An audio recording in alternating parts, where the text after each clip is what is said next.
ఎల్లుండి 11వ తారీఖున మన రాష్ట్ర ముఖ్యమంత్రి వర్యులు గౌరవనీయులు శ్రీ నారా చంద్రబాబు నాయుడు గారు ప్రకాశం జిల్లా కలిగిరి నియోజకవర్గంలోని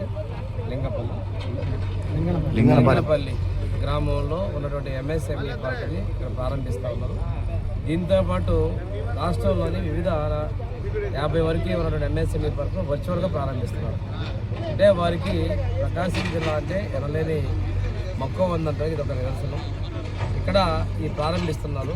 దీంతోపాటు ఇంతకుముందు మనకు చూసిన రిలయన్స్ ఉన్నటువంటి బయో గ్యాస్ ప్రాజెక్ట్ కూడా ఆ రోజు లోకేష్ గారు కూడా వచ్చి ఇదే మండలంలోనే ప్రారంభించడం జరిగింది. ఈ ప్రాంతాల యొక్క అభివృద్ధికి మా ప్రభుత్వం కట్టుబడి ఉంది, చిత్తశుద్ధి తెలియజేస్తా ఉన్నాం. ఏదైతే ఎన్నికల ముందు చెప్పామో 20 లక్షల ఉద్యోగాల కల్పన దానికోసం కష్టపడతా ఉన్నాం.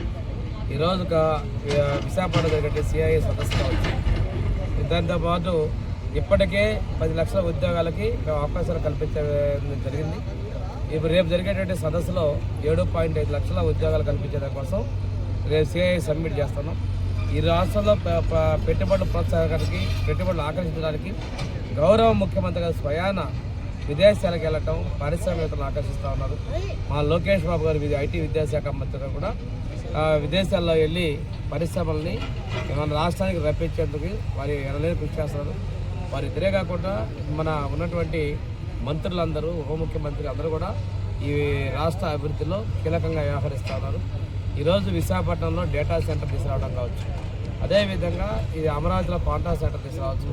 మన పిల్లల భవిష్యత్తు కోసం, మన రాష్ట్ర యొక్క పురోగతి కోసం, మన రాష్ట్ర అభివృద్ధి కోసం ఇవన్నీ మనకు తెలుసుకోవాలి. ప్రతి నియోజకవర్గానికి ఒక ఎంఎస్ఎంఈ ఉండాలి అనేటువంటి ముఖ్యమంత్రి గట్టిగా నిర్ణయించారు. ఆ విధంగానే ఈరోజు రేపు ఒక 50 ఎంఎస్ఎంఈ పార్కులు ప్రారంభిస్తున్నారు. అది మన కలిగిరిలో ఉగ్రనరసింహారెడ్డి గారి నాయకత్వంలో ఇక్కడ ఆల్రెడీ మీరు చూస్తున్నారు. ఈ ఎంఎస్ఎంఈ పార్కులో డ్రైన్స్, రోడ్లు మనం డెవలప్ చేసుకున్నాం. ఎలక్ట్రికల్ పోల్స్ కూడా తీసుకొస్తా ఉన్నారు. రేపు ముఖ్యమంత్రి గారు వచ్చి మన ప్రాంతానికి చాలా మంచిగా అభివృద్ధి పరంగా సంబంధించిన పలు హామీలు కూడా ఇవ్వబోతూ ఉన్నారు. ఈ రాష్ట్ర యొక్క భవిష్యత్తు 24 గంటల్లో కనీసం 20 గంటలు వారు కష్టపడతా ఉన్నారు. మ్యాక్సిమంగా ఇంత కష్టపడుతున్నారు ఈ రాష్ట్ర అభివృద్ధి కోసం. కూడా ఆయన ఒకటే చెప్తున్నారు, 4 సార్లు ముఖ్యమంత్రిగా చేశారు. ఈ రాష్ట్రాన్ని మనం ముందుకు తీసుకెళ్లాలని వారి ఆలోచన.